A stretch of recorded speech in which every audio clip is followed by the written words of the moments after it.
ஆண்டவராகிய இயேசு கிறிஸ்துவின் இனிய நாமத்தில் உங்கள் யாவரையும் நான் வாழ்த்துகிறேன். கிறிஸ்துவுக்குள் பிரியமானவர்களே, இந்நாளிலும் கூட பிப்ரவரி மாதத்திற்கான செய்தியை உங்களோடு பகிர்ந்து கொள்ள கடவுள் அருள்கிற இந்த வாய்ப்புக்காக ஆண்டவருக்கு நன்றி சொல்கிறேன். இம்மாதத்தின் செய்திக்கான தலைப்பு கர்த்தரின் காருண்யம், த லார்ட்ஸ் ஃபேவர். கண்களை மூடி நாம் ஜெபிப்போம். எங்கள் கண்மலையும் மீட்பருமாகிய கர்த்தாவே, என் வாயின் வார்த்தைகளும் எங்கள் இருதயத்தின் தியானமும் உம்முடைய சமூகத்தில் பிரீதியாய் இருப்பதாக. ஆமென். சங்கீதம் 5:12. கர்த்தாவே, நீ நீதிமானை ஆசீர்வதித்து காருண்யம் என்னும் கேடகத்தினால் அவனை சூழ்ந்து கொள்வீர். Psalm 5:12 in NIV. Surely, Lord, you bless the righteous. You surround them with your favor as with a shield. கிறிஸ்துவுக்குள் மிகவும் பிரியமானவர்களை, இப்புதிய ஆண்டின் முதலாம் மாதத்தை முடித்து சுகம் பெலன் ஜீவனோடு இவ்விரண்டாம் மாதத்தை காண செய்த கர்த்தருக்கு நன்றி. கடந்த மாதத்திலும் விலை மதிப்பற்ற 5 பொன்னான விதிகளை பின்பற்றியதால் மனிதர்களால் ஏற்படும் பயத்திலிருந்து நம்மை விடுவித்து கர்த்தருக்கு மட்டும் பயந்து வாழ கிருபை செய்த தேவாதி தேவனுக்கு ஸ்தோத்திரம். இம்மாதத்திலும் கர்த்தரின் காருண்யம், த லார்ட்ஸ் ஃபேவர் என்ற ஆசீர்வாதமான செய்தியை உங்களோடு பகிர்ந்து கொள்ள விரும்புகிறேன். காருண்யம் என்பது கருணை, இரக்கம், தயவு, அன்பு, மனிதாபிமானம் நிறைந்த ஒரு மனநிலை அல்லது செயல்பாடு.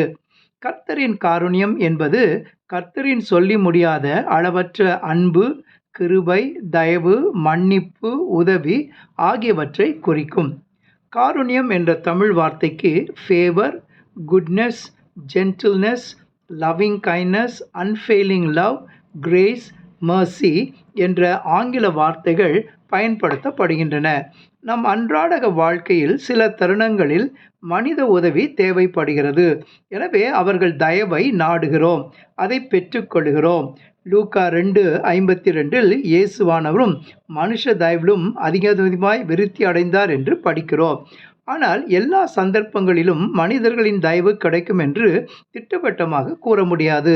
கிடைக்காத பட்சத்தில் நாம் ஏமாற்றம் அடைந்து சோர்ந்து போகிறோம். மாறாக கர்த்தரின் காருண்யம் அல்லது தயவு சார்ந்து நிற்கும்போது அது நம்மை ஏமாற்றம் அடைய செய்யாது. அவருடைய காருண்யம் நமக்கு நிச்சயம் கிடைக்கும். ஏனென்றால் பூமி கர்த்தரின் காருண்யத்தினால் நிறைந்திருக்கிறது. சங்கீதம் 33:5. இந்நாளிலும் கர்த்தரின் காருண்யம் என்ற செய்தியின் தொடர்பாக ஒரு சில அம்சங்களை உங்களோடு பகிர்ந்து கொள்ள விரும்புகிறேன். முதலாவதாக கர்த்தரின் காருண்யம் அருளுகிற ஆசீர்வாதங்கள். முதல் ஆசீர்வாதம் பாதுகாப்பு. சங்கீதம் 5:12 கர்த்தாவே, நீர் நீதிமானை ஆசீர்வதித்து காருண்யம் என்னும் கேடகத்தினால் அவனை சூழ்ந்து கொள்வீர். பல கடினமான இக்கட்டான சூழ்நிலைகளை நாம் சந்திக்க நேரிடும் போது நமது கேடகமாய் இருந்து பாதுகாப்பை தருவது கர்த்தரின் காருண்யமே. நம்மை ஆபத்துகளில் இருந்து பாதுகாக்கும் தெய்வீக கவசம். அவருடைய காருண்யம் நம்மை சூழ்ந்து கொள்ளும், இருதயத்தை திடப்படுத்தும், எதிரிடமிருந்து விடுவிக்கும், போக்கையும் வரத்தையும் காக்கும். சர்வ வல்லமையுள்ள தேவனின் நிழலில் நம்மை மறைக்கும். இது வெறும் உலக பாதுகாப்பு அல்ல, நித்தியமான உறுதியான அன்பினால் நிறைந்த பாதுகாப்பு. பயத்தை போக்கும். சங்கீதம் 112:7. போக்கையும் வரத்தையும் காக்கும். சங்கீதம் 121:8. அடைக்கலம் மற்றும் கோட்டை. சங்கீதம் 125:2. தூதர்களின் பாதுகாப்பு. சங்கீதம் 34:7. சர்வ வல்லவரின் நிழல் தரும் பாதுகாப்பு. சங்கீதம் 91:1. நம்மை நித்திய ஜீவனுக்கு வழிநடத்தும் தெய்வீக கவசம். மேன்மையான பாதுகாப்பு. தீமை அணுகாது. அவருடைய சித்தமில்லாமல் எந்த ஒரு காரியமும் நேரிடாது. இரண்டாவது ஆசீர்வாதம் உயர்த்தி மேன்மைப்படுத்தும். சங்கீதம் 18:35 மற்றும் 2 சாமுவேல் 22:36 வசனங்களில் உம்முடைய காருண்யம் என்னை பெரியவனாக்கும் என்று படிக்கிறோம். அவருடைய காருண்யம் ஒருவனை தாழ்த்தி ஒருவனை உயர்த்தும். சங்கீதம் 75:7. வலிமைப்படுத்துகிறது. கடவுளின் உதவியை நாடும்போது அவர் எவ்வாறு தம்முடைய பிள்ளைகளை உயர்த்தி பலப்படுத்தி மேன்மைப்படுத்துகிறார். தாவீதின் அனுபவம் அது. ஆடுகளை மேய்த்து கொண்டிருந்த தாவீதின் உள்ளத்தில் ஒரு மாபெரும் விசுவாசம் உருவானது. என் கர்த்தர் காருண்யம் மிக்கவர், என்னை ஆசீர்வதித்து உயர்த்துவார், என்னை அபிஷேகித்து விசேஷித்தவனாக்குவார். அப்படியே அவன் விசுவாசித்தபடியே உயர்த்தப்பட்டான். ஈசாயின் எல்லா குமாரரை பார்க்கிலும் கர்த்தர் தாவீதை தெரிந்து கொண்டு அபிஷேகித்தார். 1 சாமுவேல் 16:12-13. கோலியாத்தை கீழ்ப்படுத்தி தாவீதை பெரியவனாக்கினார். 1 சாமுவேல் 17:50. சவுலை கீழ்ப்படுத்தி தாவீதுக்கு ராஜ்யபாரத்தை தந்தருளினார். 1 சாமுவேல் 16:13. ஆடுகளின் பின்னால் நடந்த தாவீதை கர்த்தரின் காருண்யம் பெரியவனாக்கி மாபெரும் சாம்ராஜ்யத்தை ஆளும்படி செய்தது. ஒரு நித்திய உடன்படிக்கை செய்தார். 2 சாமுவேல் 7:16. எனவே நம் பணமோ படிப்போ அந்தஸ்தோ நம்மை பெரியவனாக்குவதில்லை. கர்த்தருடைய காருண்யமே, அவரது அன்பின் தயவே ஒருவரை மேன்மைப்படுத்தும், உயர்த்தும். சகரியா 9:17 அவருடைய காருண்யம் எவ்வளவு பெரியது என்று நாம் படிக்கிறோம். யோசேப்பின் வாழ்க்கையிலும் கர்த்தர் அவனோடு இருந்தார். ஆதியாகமம் 39:2. அவன் செய்கிற யாவற்றையும் கர்த்தர் வாய்க்க பண்ணினதால். ஆதியாகமம் 39:3. போத்திபாரின் கண்களிலும் சிறைச்சாலை தலைவனிடத்திலும் தயவு கிடைக்க கர்த்தர் செய்தார். ஆதியாகமம் 39:4-21 வசனங்கள். பிறகு பார்வோனின் சொப்பனத்தை வெளிப்படுத்தி அதன் அர்த்தத்தை தெரிவித்தபடியால் அவனுடைய கண்களிலும் தயவு கிடைக்க செய்து எகிப்தில் பார்வோனுக்கு அடுத்த நிலைக்கு உயர்த்தப்பட்டான். ஆதியாகமம் 41:38-44 வசனங்கள். ரூத்திற்கும் கர்த்தரின் கண்களில் தயவு கிடைத்தது. அவள் வாழ்க்கையும் கர்த்தரால் உயர்த்தப்பட்டது. இஸ்ரவேலின் தேவனாகிய கர்த்தருடைய செட்டுகளின் கீழ் அடைக்கலமாய் வந்த ரூத்திற்கும் போவாசினுடைய கண்களில் தயவு கிடைக்க கிருபை செய்தார். ரூத் 2:10-12. மாத்திரமல்ல, போவாஸ் ரூத்தை மனம் செய்து ஓபேத்தை பெற்றதால் நகோமிக்கு சுதந்திரவாளி அற்றுப்போகாதபடி கர்த்தர் நகோமிக்கும் தயவு செய்தார். ரூத் 4:14. மூன்றாவது ஆசீர்வாதம் மன்னிப்பு, மறுவாழ்வு. சங்கீதம் 25:6-7 வசனங்களில் கர்த்தாவே, உம்முடைய இரக்கங்களையும் உம்முடைய காருண்யங்களையும் நினைத்தருளும். என் இள வயதின் பாவங்களையும் என் மீறுதல்களையும் நினையாரும் என்று பார்க்கிறோம். எபேசியர் 2:4-5. தேவனோ இரக்கத்தில் ஐஸ்வர்யமுள்ளவராய் நம்மில் அன்பு கூர்ந்த தம்முடைய அன்பினாலே அக்கிரமங்களிலும் பாவங்களிலும் மரித்தவர்களாய் இருந்த நம்மை கிறிஸ்துவுடனே கூட உயிர்ப்பித்தார். கிருபையினாலே ரட்சிக்கப்பட்டீர்கள். இதுவே மன்னிப்பருளும் கிறிஸ்துவின் அல்லது கர்த்தரின் காருண்யம், அவரது அளவற்ற அன்பு, தயவு, இரக்கம், கிருபையின் வெளிப்பாடாகும். லூக்கா 15:20-24 வரை உள்ள வசனங்களில் தகப்பனை விட்டு பிரிந்து சென்ற மகனின் வாழ்வில் கர்த்தரின் காருண்யம் செயல்பட்டதால் தகப்பன் மகனை மன்னித்து அவனுக்கு மறுவாழ்வு கொடுத்து அவனை ஏற்றுக்கொண்டார். இழந்து போன அனைத்து ஆசீர்வாதங்களையும் பெற்றுக்கொள்ளும்படி அவருடைய காருண்யம் செயல்பட்டது.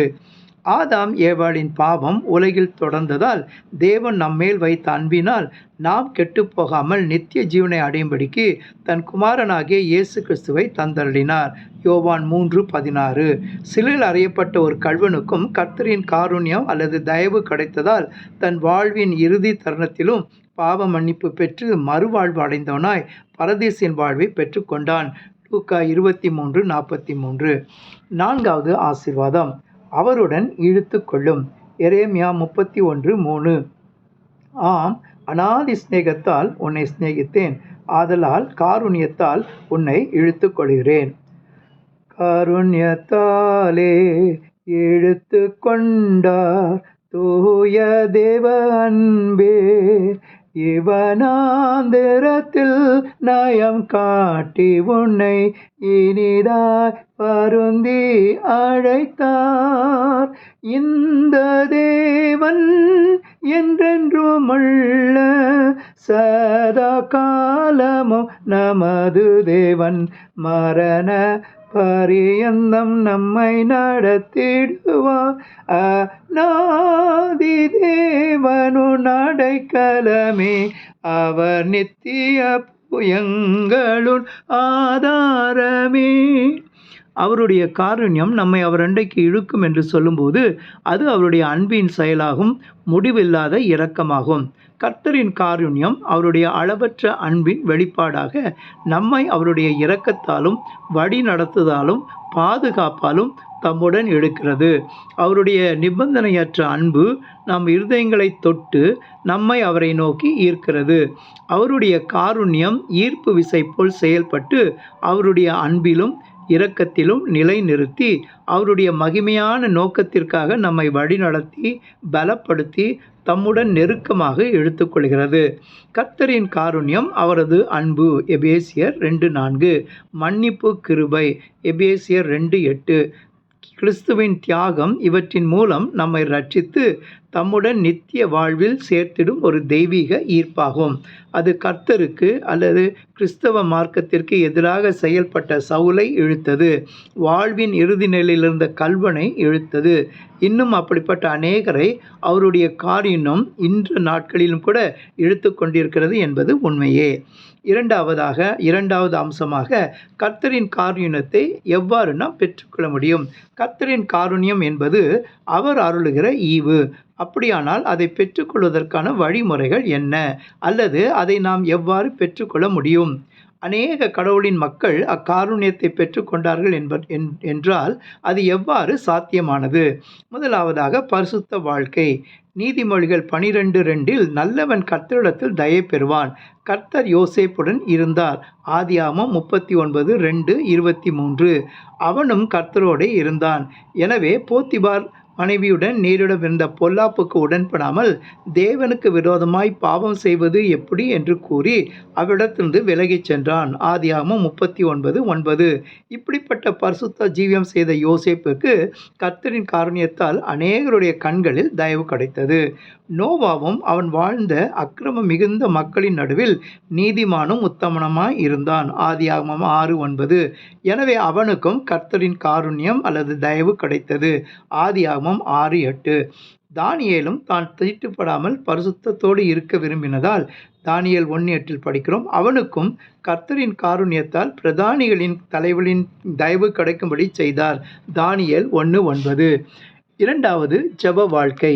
நெகேமியா எருசலேமின் அலங்கம் இடிபட்டு அதன் வாசல்கள் அக்கினியால் சுட்டெரிக்கப்பட்ட செய்தியை கேட்டபோது முதலாவது அவன் செய்த காரியம் துக்கித்து உபவாசித்து மன்றாடி தேவனை நோக்கி விண்ணப்பம் செய்தான். நெகேமியா 1:3-4. இது மாத்திரமல்ல, பாவங்களை அறிக்கையிட்டு மன்றாடினான். நெகேமியா 1:6. ஏன் ராஜாவின் கண்களில் தனக்கு தயவு கிடைக்க வேண்டுமென்று. நெகேமியா 1:11.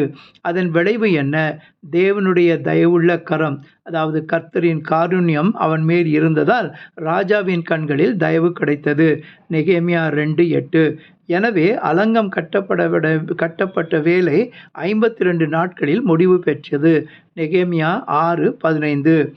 யூதர்களை ஆமான் அழிக்கும்படி செய்த சதி திட்டத்தில் அவர்களை காப்பாற்ற ராஜாவின் சமூகத்தில் செல்ல அவர் அழைக்காவிட்டால் செல்ல முடியாது என்ற சூழ்நிலையில் சூசானில் உள்ள யூதர்களோடு எஸ்தரும் அவள் தாதிமாரும் 3 நாட்கள் உபவாசித்த போது ராஜாவின் கண்களில் எஸ்தருக்கு தயவு கிடைக்க செய்து அவர் பொற்செங்கோலை நீட்டி எஸ்தரின் விண்ணப்பத்தை கேட்டு யூதர்கள் அடிக்கப்படாமல் பாதுகாக்கப்பட்டனர். இதை எஸ்தர் 4:16 முதல் 5:3 வரை உள்ள வசனங்களில் படிக்கிறோம். மூன்றாவது தாழ்மை. நீதிமொழிகள் 3:34, 1 பேதுரு 5:5. தாழ்மை உள்ளவர்களுக்கோ கிருபை அளிக்கிறார். 2 நாளாகமம் 7:14. என் நாமம் தரிக்கப்பட்ட என் ஜனங்கள் தங்களை தாழ்த்தி ஜெபம் பண்ணி என் முகத்தை தேடி தங்கள் பொல்லாத வழிகளை விட்டு திரும்பினால் ஜெபத்தை கேட்டு அவர்கள் பாவத்தை மன்னித்து சேமத்தை கொடுப்பேன் என்று படிக்கிறோம். நெகேமியா செய்தது இதுவே. நானும் என் தகப்பன் வீட்டாரும் கர்த்தருக்கு விரோதமாக பாவம் செய்தோம் என்று தாழ்த்தி பாவ அறிக்கை பண்ணி ஜெபித்ததால் கர்த்தரின் செவிகள் அச்செபத்தை கவனித்து நெகேமியாவுக்கு ராஜாவின் கண்களில் தயவு கிடைக்கும்படி செய்தது. நெகேமியா 1:6.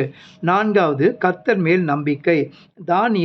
தானியேலும் ஷாத்ராக், மேஷக், ஆபேத்நேகோ என்ற வாலிபர்களும் கர்த்தர் மேல் முழு நம்பிக்கை வைத்து செயல்பட்டதால் அவர்கள் பாபிலோனிலே இருந்தபோதும் ராஜாவின் கண்களிலே தயவு கிருபை கிடைக்கும்படி கர்த்தரின் காருண்யம் செயல்பட்டது. அவர்கள் பாபிலோன் தேசத்திலே உயர்த்தப்பட்டார்கள். அதற்கு கர்த்தர் மேல் அவர்கள் வைத்த நம்பிக்கையே காரணம். எபிரேய வாலிபர்கள் எரிகிற அக்கினி சூளைக்கும் தானியேல் சிங்கக்கெபியில் சிங்கங்களுக்கும் தப்புவிக்கப்படுவதற்கு கர்த்தரின் காருண்யமே காரணமாக இருந்தது. இதை தானியேல் 3 மற்றும் 6 அதிகாரங்களில் வாசிக்கிறோம். ஐந்தாவது பொறுமை. யோபு 1:22. இவை எல்லாவற்றிலும் யோபு பாவம் செய்யவில்லை, தேவனை பற்றி குறை சொல்லவும் இல்லை. யோபுவின் வாழ்க்கையில் அவனிடம் காணப்பட்ட மிக உன்னதமான பொறுமை பற்றி நாம் படிக்கிறோம். பாடுகள், இழப்புகள் இவற்றின் மத்தியிலும் பொறுமையுடன் கர்த்தரிடத்தில் உத்தமத்துடனும் உண்மையுடனும் காணப்பட்டான். அது நிமித்தம் கர்த்தரிடம் தயவு பெற்றான். அவன் முன் நிலைமையிலும் பின்னிலைமை ஆசீர்வதிக்கப்பட்டதாக காணப்பட்டது. யோபு 42:12.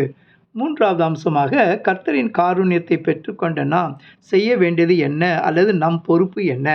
1 பேதுரு 4:10 அவனவன் செய்த வரத்தின்படியே அவனவன் பெற்ற வரத்தின்படியே நீங்கள் தேவனுடைய பற்பல கிருபையுள்ள ஈவுகளை பகிர்ந்து கொடுக்கும் நல்ல உக்கிரானக்காரரைப் போல ஒருவருக்கொருவர் உதவி செய்யுங்கள் என்று படிக்கிறோம்.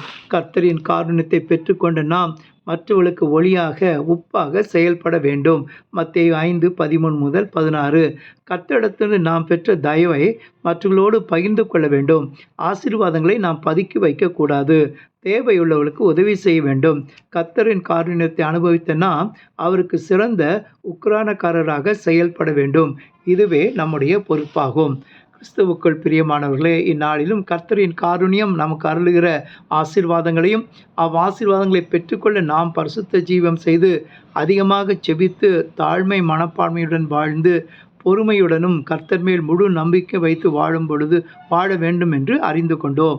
அவருடைய காருண்யத்தை பெற்றுக்கொண்ட நாம் பொறுப்போடு வாழ்ந்து மற்றவர்களுக்கு ஆசீர்வாதமாக வாழ கடவுள் கிருபை செய்வாராக. ஜெபம் செய்வோம். எங்களை அதிகமாய் நேசிக்கிற பரிசுத்த தகப்பனே, இந்நாளின் செய்திக்காக உமக்கு நன்றி. கர்த்தரின் காருண்யம் அருளுகிற ஆசீர்வாதங்களுக்காக ஸ்தோத்திரம். நாங்கள் அப்படிப்பட்ட ஆசீர்வாதங்களை பெற்றுக்கொள்ள தகுதி உள்ளவர்களாய் காணப்பட எங்கள் வாழ்வும் பரிசுத்தமும் தாழ்மை, ஜெபம், கர்த்தர் மேல் நம்பிக்கை மற்றும் பொறுமை நிறைந்ததொன்றாக இருக்க உமது ஆவியின் அருளை தந்தருளும். கர்த்தரின் காருண்யத்தை பெற்ற நாங்கள் ஆசீர்வாதங்களை மற்றவர்களோடு பகிர்ந்து கொள்ள வேண்டும் என்ற உணர்வுள்ள இருதயத்தை எங்களுக்கு தந்தருள வேண்டும் என இயேசுவின் மூலம் எங்கள் ஜெபம் கேளும் பிதாவே. ஆமென்.